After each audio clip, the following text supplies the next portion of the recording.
Welcome everyone to day one of the International Workshop on HIV and Transgender People 2020.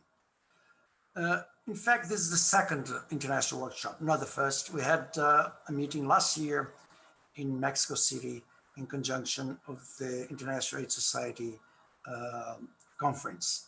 And as I said last year on opening it, and I'm opening it again here on behalf of virology education, this meeting arose from my realization. I was at a conference, at the International AIDS Society conference, and together with other people, we realized that although we had been working with HIV for 30 or more years, I had never ever had any interaction with transgender men. And after I realized that, I went to the place where we physicians study, which is called PubMed, where you look at the medical literature, and realized there was nothing medical on transgender men.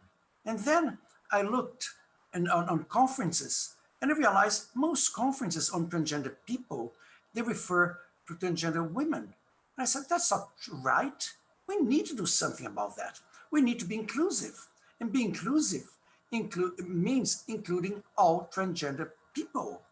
That includes transgender men.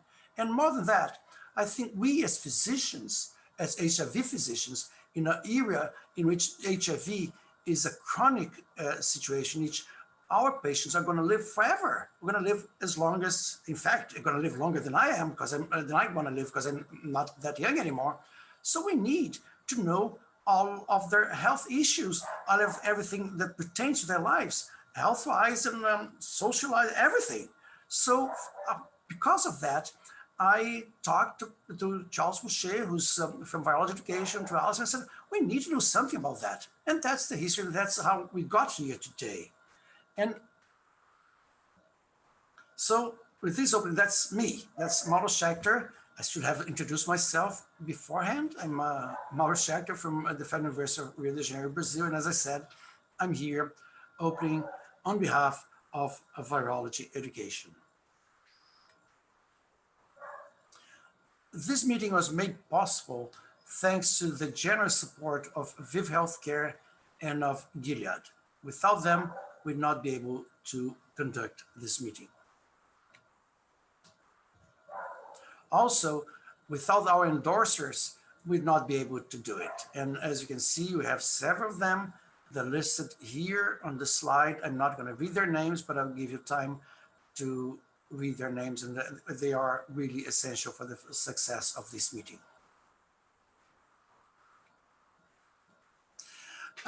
If you need a certificate of attendance, that will be provided to you.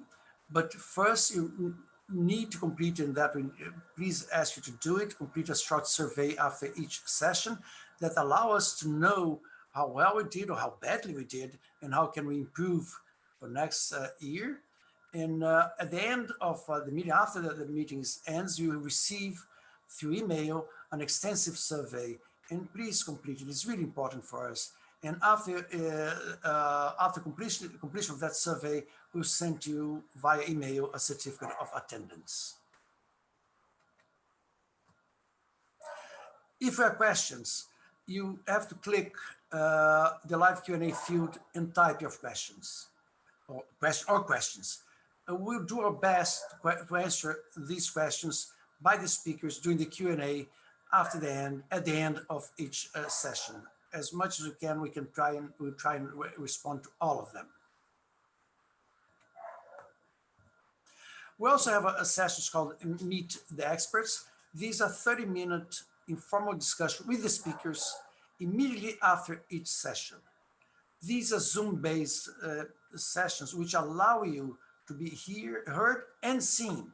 So these are sessions in which your face will be seen. If you have a question, if you want to make a comment, if you want to share your experience, that's your opportunity to be heard and to be seen. So use this opportunity so all of us can learn from each other. All of us can share our experiences. So please use this opportunity. It's important for all of us.